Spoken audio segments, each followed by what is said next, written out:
Good afternoon or morning, everyone. This is Math 21 at College of the Sequoias, spring 2020. And we are in COVID-19 lockdown. This is why I've started making the videos. I will use them in later semesters, and I'm excited about that.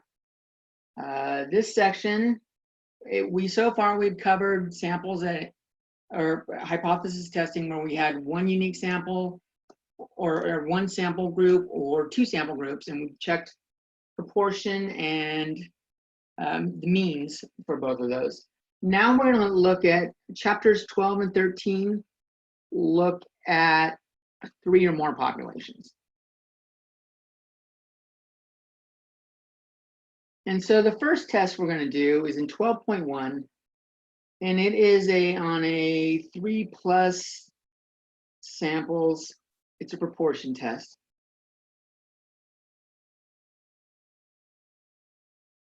And it's called the goodness of fit.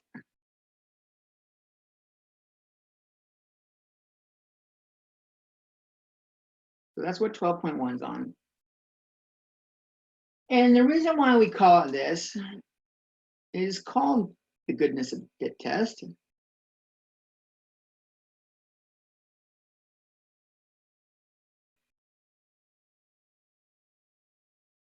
Because each sample is expected to have a certain proportion, which may or may not be equal to the other samples.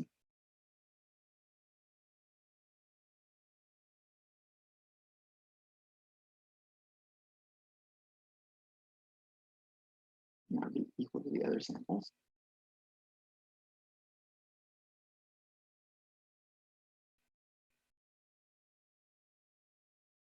Each sample is expected to have a certain proportion, and data is gathered.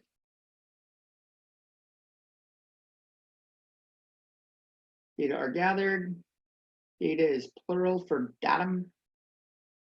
Data are gathered, and we check if observed values match expected values.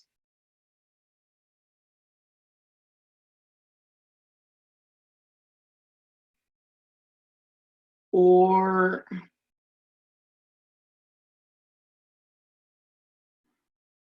how well do they fit the expectations?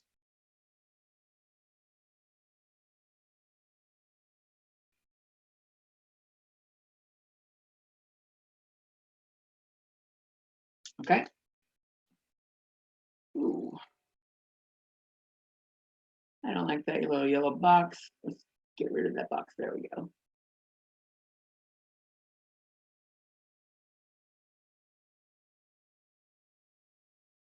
Okay.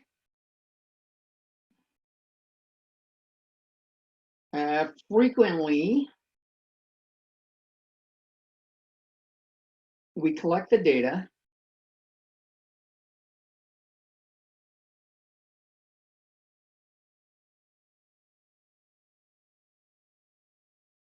and use the total sample size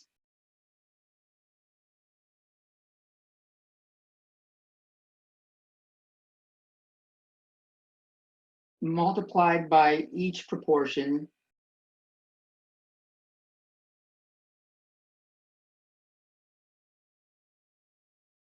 to determine that group's expected value.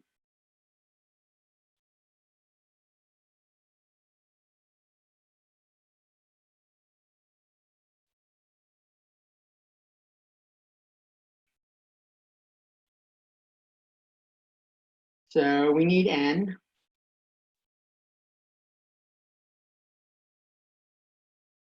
The proportions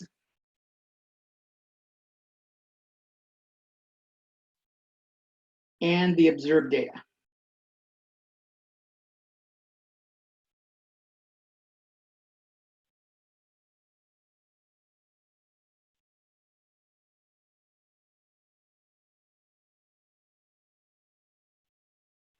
Okay. Ready for more? Okay. So what are our requirements? Every test has had something that are required. The requirements for our goodness of fit test.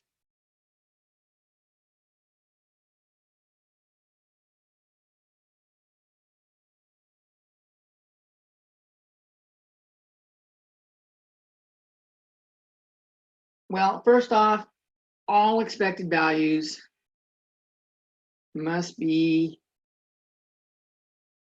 1 or more.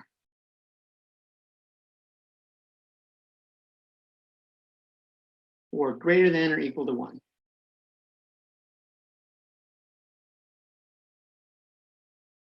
And the other way, or the other requirement, there's 2 ways to word this. No more than 20%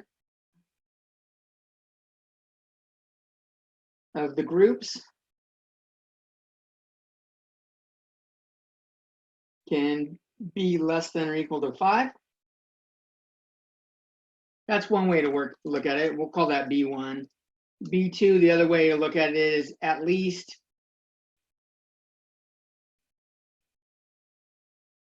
80% of the groups are greater than or equal to 5. We want most groups to have a good size number. There can be a couple group, maybe one group, depending on how many groups there are. There can be a little bit that are less than 5.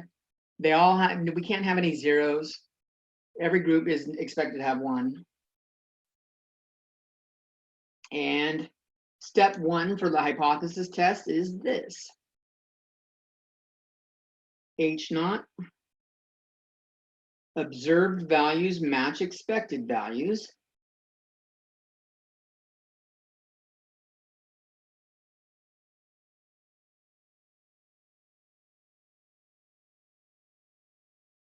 And the alternative or alternate hypothesis, at least one group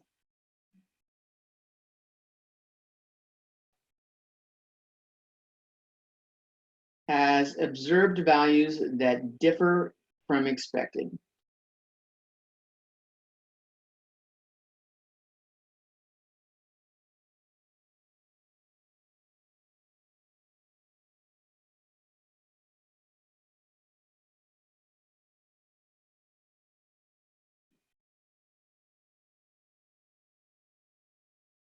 So the main idea is, do the observed values match up with what we expected?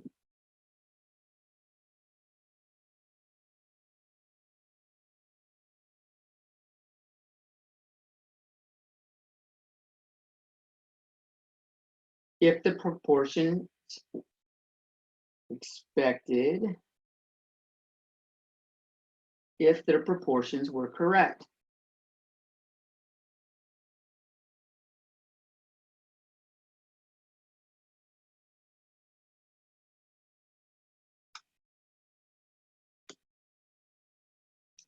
The way we do this test in StatCrunch,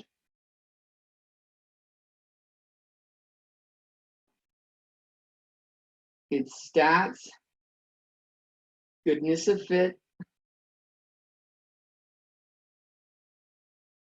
and then it's chi-square test. This sounds like chi or like bi.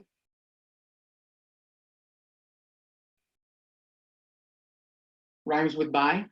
The symbol for chi is a funky looking X. We have a normal like that, and they do that. The diagonal one is wavy, and then they square it. And you can see that right here. It's on the notation in the lecture notes. What page is this? This is page 147 in the lecture notes. And you can see, looking at the graph, it's not symmetric.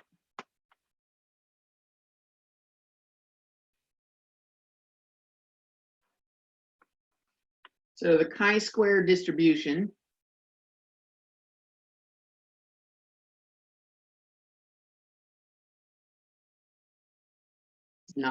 isn't symmetric. It's actually based on the degrees of freedom.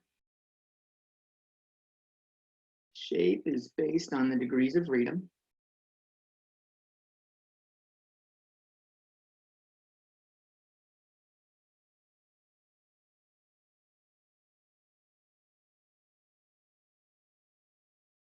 And remember, degrees of freedom is n-1.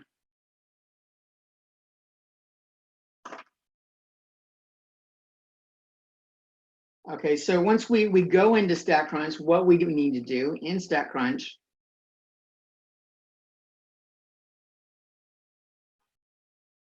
we need to enter a column for observed values.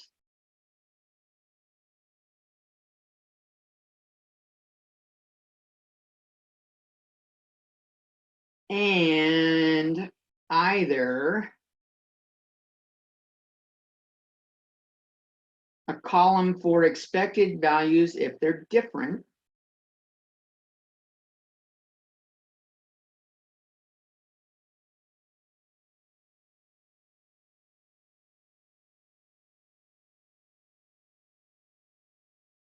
and if they're the same, the proportions are the same,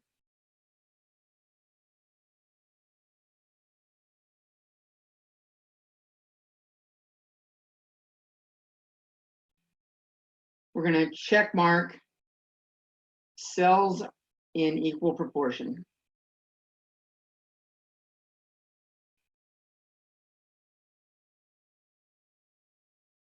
And these should match up row by row. Observed should match observed expected rows or expected columns should have the same group in each row.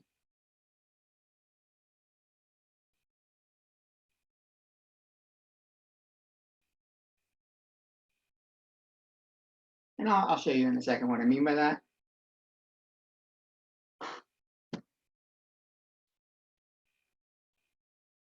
And we mentioned this a little bit ago. The expected values are n times p. We need the sample size. And it's n times p for each group.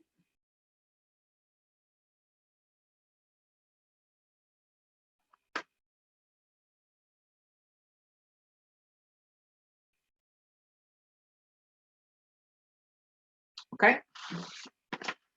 Whoa, what's going on here?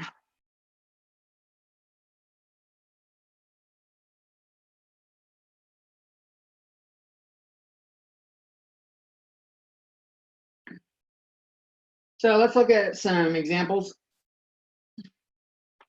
M&Ms. M&Ms are always a fun one.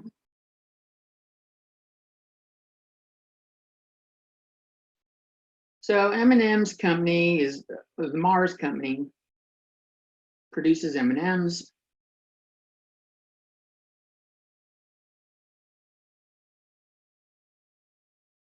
And states the distribution by color.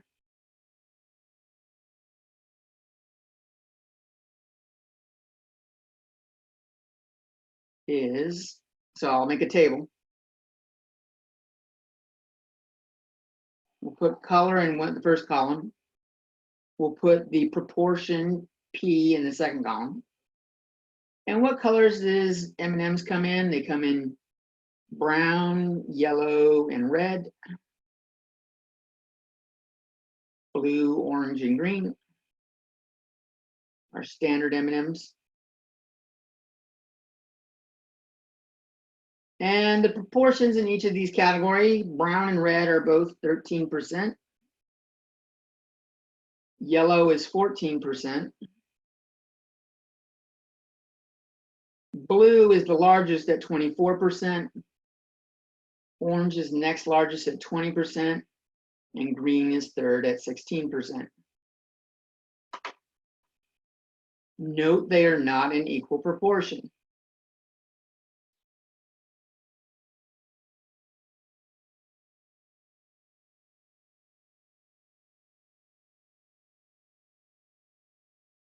Okay. So let's say Armando samples 400 M&Ms.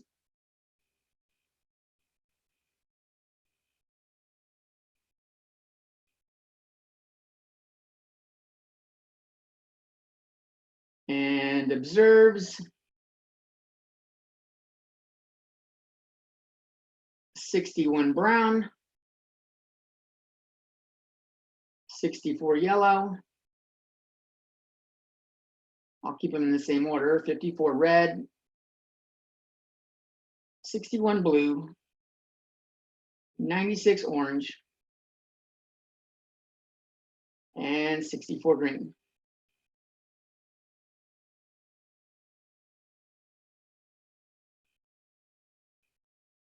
Let's test M&M's claim, or let's test Mars's claim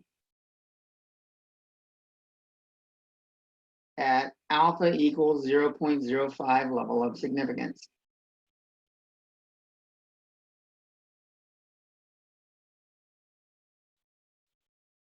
So what I'm going to do is I'm going to make a column for expected, which is n times p, or 400 times p for this one. And then we'll do observed. Observed is the data we have down below.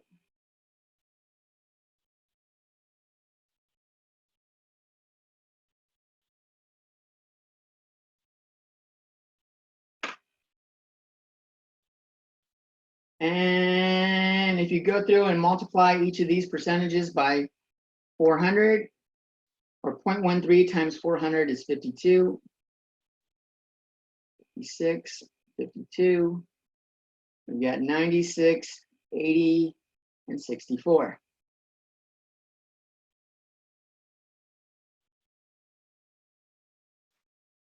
Now, just eyeballing it, brown's kind of different, yellow's kind of different, red and green look pretty spot on, blue and orange look quite a ways off.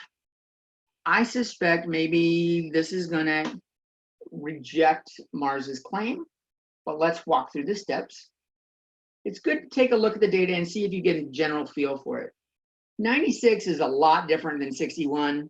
So is 80 and 96. So those are pretty far off.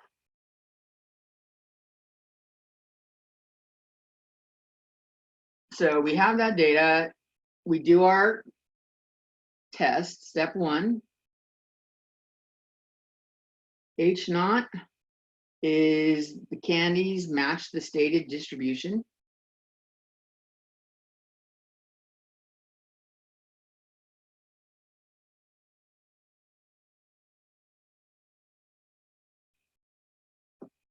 In step 2, or no, I'm sorry, let's finish step 1. The alternate, at least one color does not.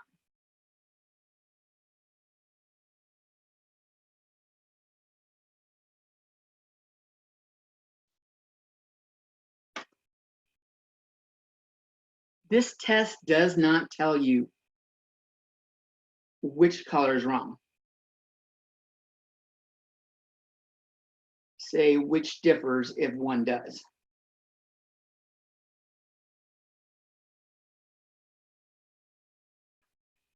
There's steps. You could go in and start doing proportion, one sample proportion, treating each color as well a sample, and doing a one proportion test.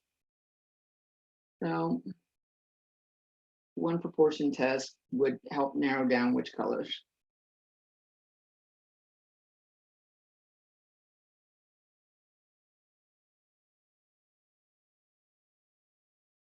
There's a little more to it than that, but that gets you like the basics of it. So that's our H0 and that's our HA. Step 2 was list alpha. Alpha was 0.05. Let's look at our test statistic and p-value. So let's get into StatCrunch.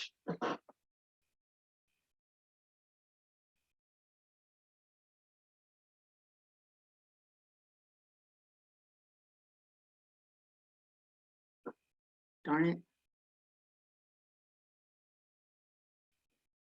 Let me do this. There we go. Now I can get to it.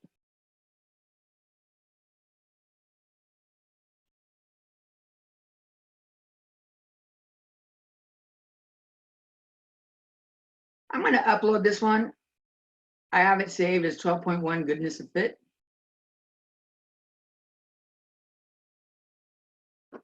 If you search for, I'll write it down on the thing. Data set is,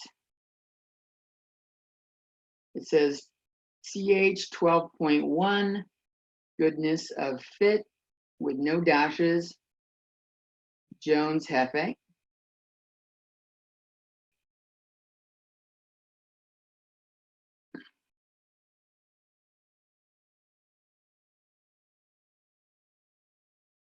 And notice I've got the colors already typed in. I typed in the colors. I have a column for the expected amount, which matches what we had. And the observed amount is in the right-hand column. So we're going to go stats, goodness of fit, chi-square. Our observed values, I called the column M&M observed. My expected value, see where it says all cells in equal proportion? This is if all the proportions should be equal. They're not. M&Ms have different color ratios. So our values are in M&M expected. And we'll click compute. Our test statistic is chi-square, and it says 18.74. Our p-value is 0.0022. And how does that compare with alpha? It's less than. The p-val's too low. This was 3, 2. Step 4, decision. The p-val's too low.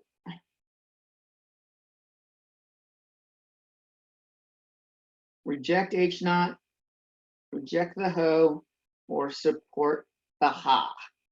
Support the alternative hypothesis. The alternative hypothesis, at least one color doesn't match. There is sufficient evidence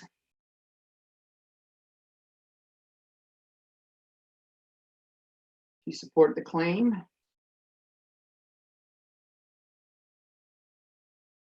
That at least one color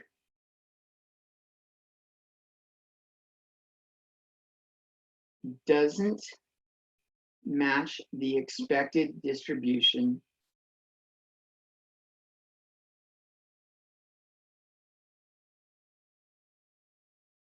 given by Mars Company.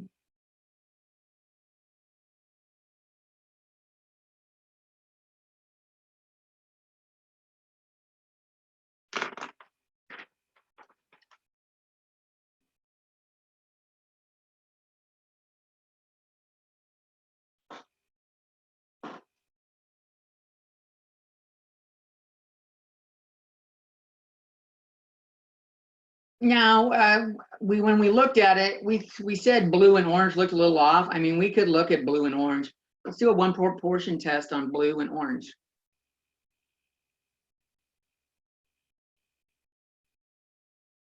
So if we look at blue,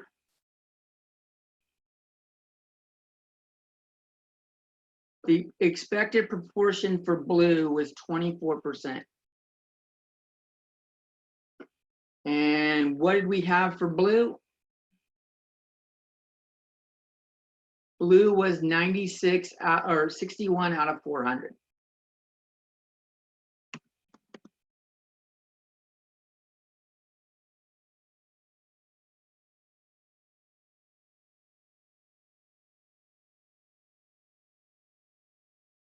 And it looks like blue is not matching. The p-value is too low. We're going to support it's different.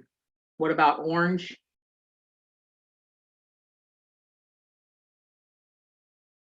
So orange was supposed to be 20%. and it had 96 observed.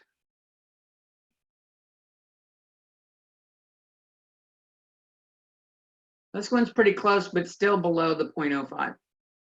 So it looks like orange and blue were off. Some of the other colors might have been as well.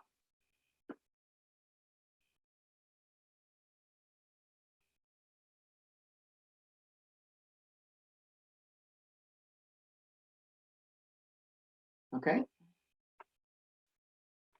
Let's see, what else do we have in this? Well, see, there's the M&M one. Oh, the Twister one's fun.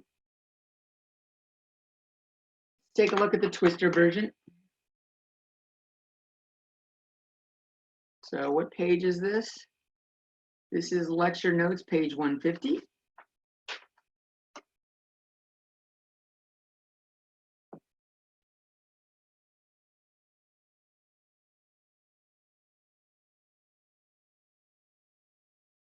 And it's example number 4, it's the Twister problem. Why don't you try to recreate, pause the video and try to do what we just did. Remember, it's going to be stats, goodness of fit, and chi-square.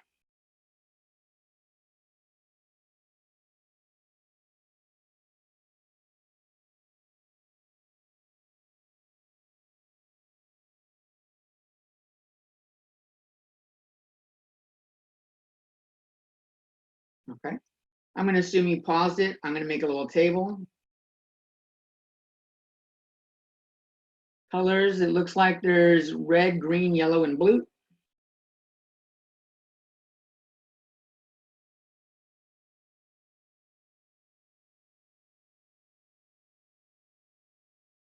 And what should the proportions be?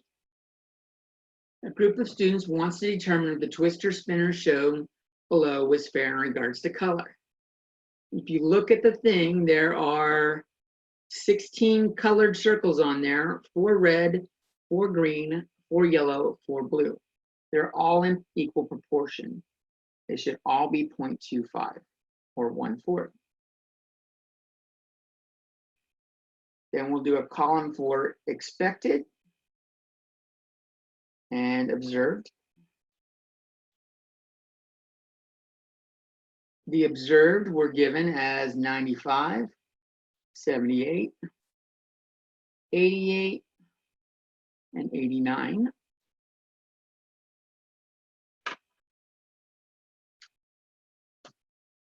$95 times 0.25.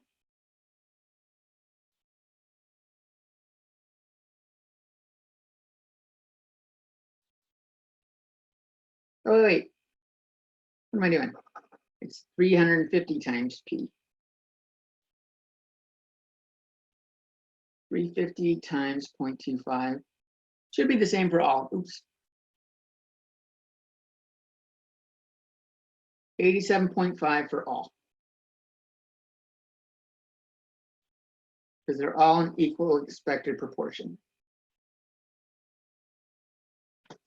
Our test is given. We got our first thing we do is our null and alternate hypotheses. All colors are equally likely. Is the default one. It's a statement of equality. The alternate is at least one color is off.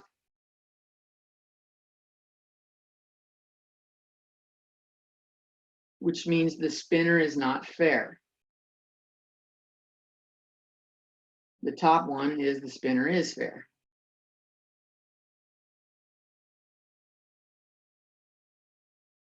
They give alpha at 0.05. We go into StatCrunch and do our analysis.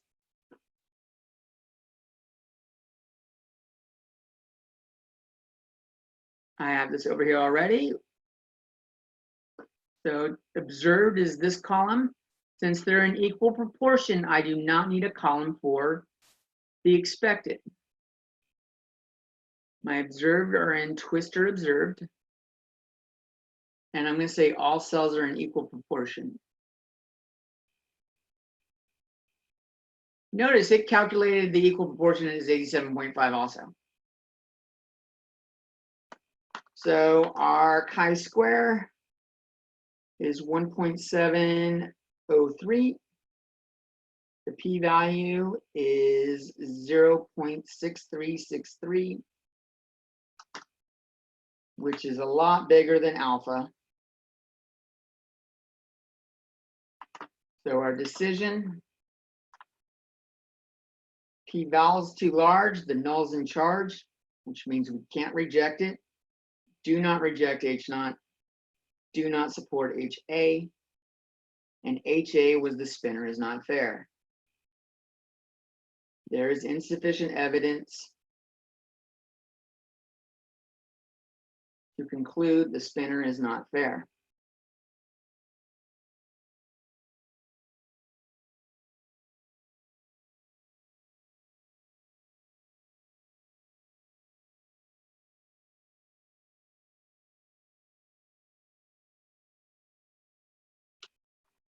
Okay, and that's all there is to it.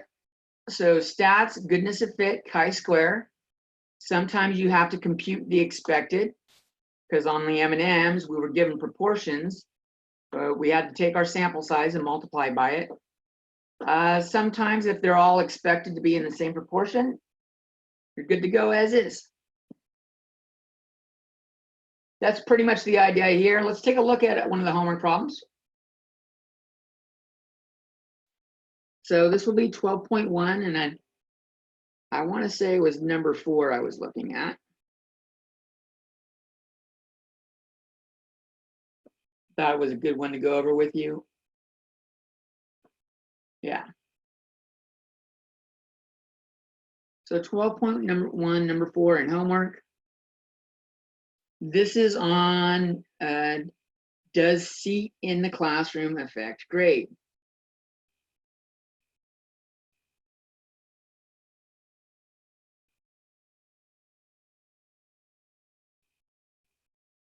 Attendance / grade.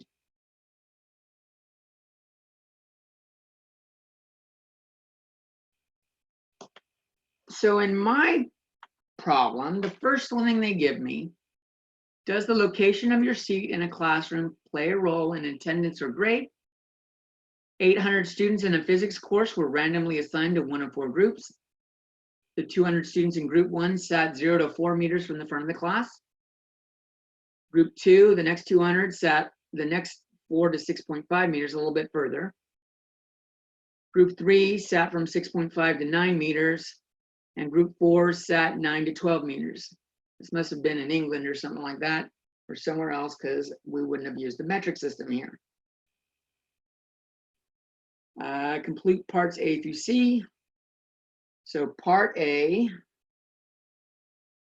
so I'm gonna write down, let me write down what I had. N equals 800. Each group is 200.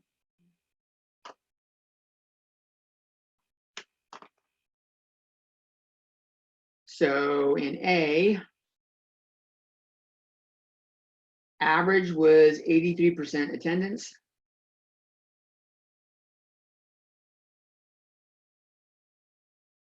So if there's no effect due to seat location, we would expect 83% of the students in each group to attend. The data shows the attendance history for each group. How many students in each group attended on average? So for me, part 1, I'll list my 4 groups.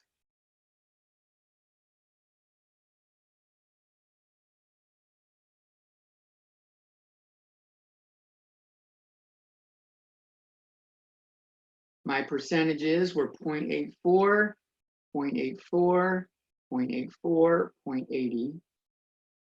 And how many is that? So N for each group is 200.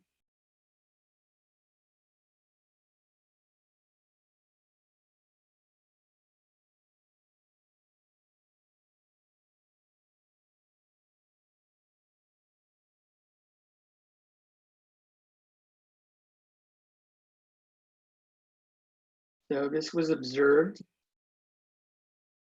and expected was 83%.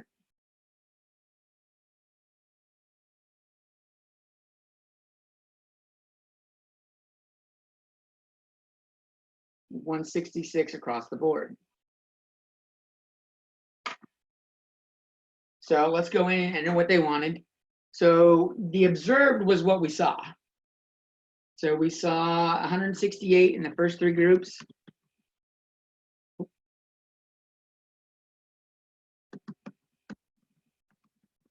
And 160 in the fourth group.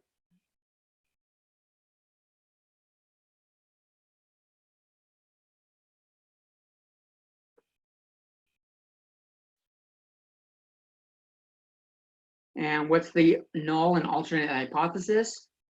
The null should be each group had the same attendance. And for me, option A says that. Does the alternate match? The average attendance in each group is different from the average attendance for the class. That's a little vague. It only has to be one of the groups doesn't match.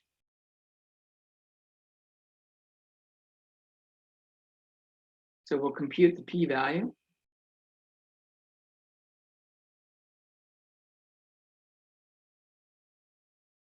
So I need to put in my observed.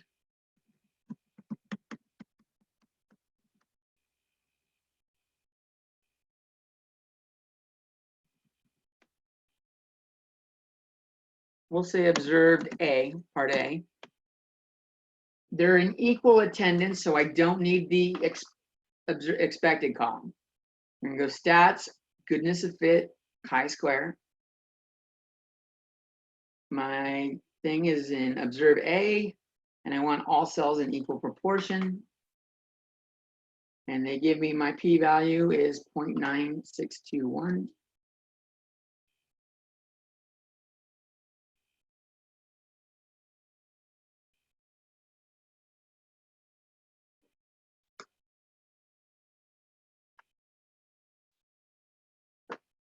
So p-val 0.9621, where does that go? Right here to 3 decimal places is 0.962.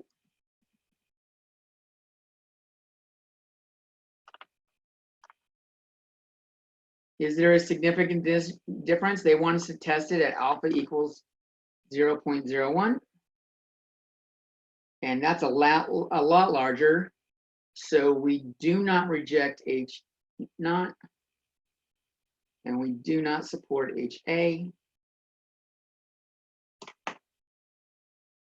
Both for me, A and B say H naught should not be rejected. And the reason why is the p-value is greater than the alpha. For me, only A says that. P-value of the test is greater than alpha. H naught should not be rejected. We're going to go with A.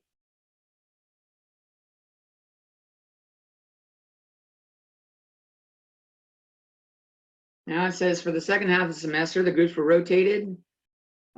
Group 1 students moved to the back. Group 4 students moved to the front. So every group just switched. If they were in the front, they're in the back. If they're in the back, they're in the front, kind of thing. And it says attendance for the second half average was 70%. It's gone down. This tends to be true in classes. And they give us new values.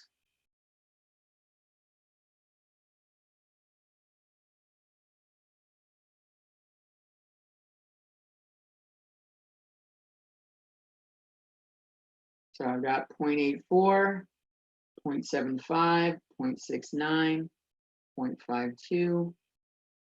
There's still 200 in each group. So my observed I'll do next.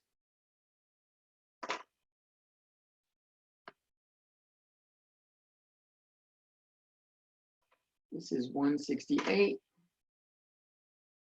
I know that one, that's 150.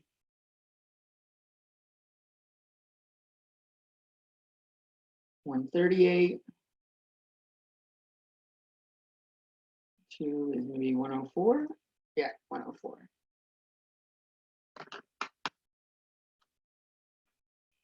So let's put those in. That's what they saw was observed.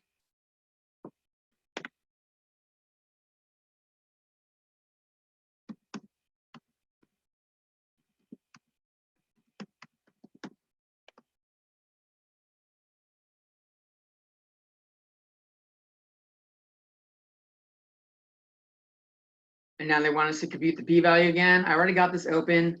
Let's call this observed B and enter in the values we just had. 168, 150, 138, 104. We'll do the same test again, but with column B, stats, goodness, let's fix up a little bit. Stats, goodness of fit, chi-square. My observed is observed B. All cells are in equal proportion. And I get a p-value of 0.0014, which is less than 0.01. So we will reject H0.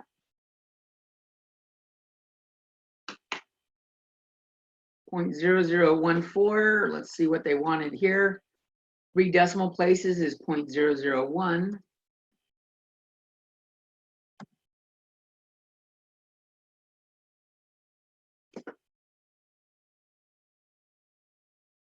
There's a significant difference if the p-value is below alpha, and it is. So yes, the p-value of the test is less than alpha. We want C.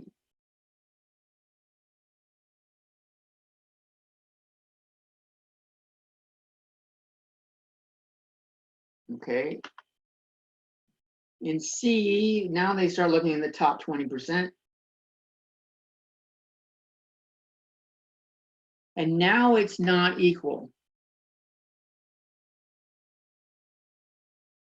So let's call this observed and expected.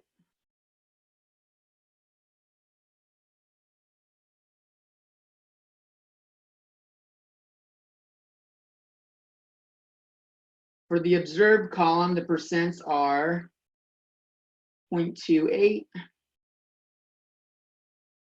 0.22, 0.19, and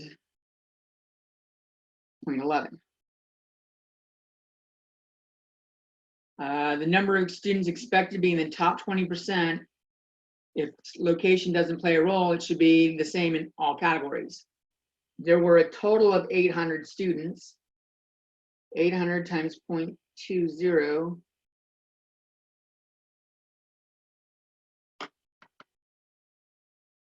Well, no, 200 in each group. It's 40.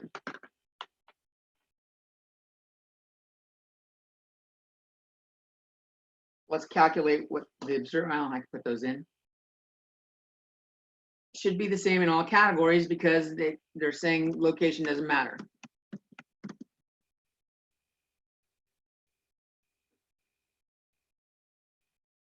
And what did we actually see?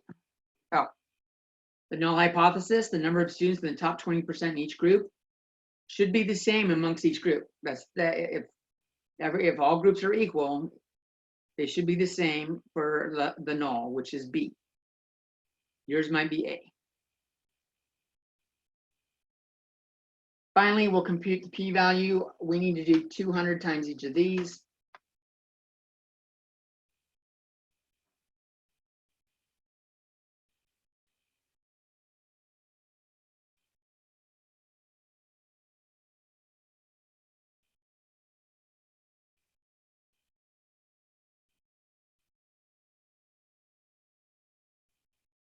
That's 22. So let's make a column for C.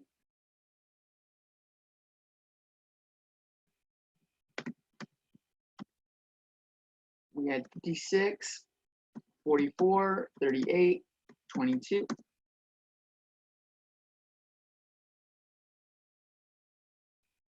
Doing goodness of fit test. On that column, cells should be in equal proportion. Notice it shows us it should be at 40. And they give us our p-value here is 0.0018, which is again less than alpha. So we'll reject H0. To 3 decimal places though, that's 0.002. So make sure you pay attention to rounding.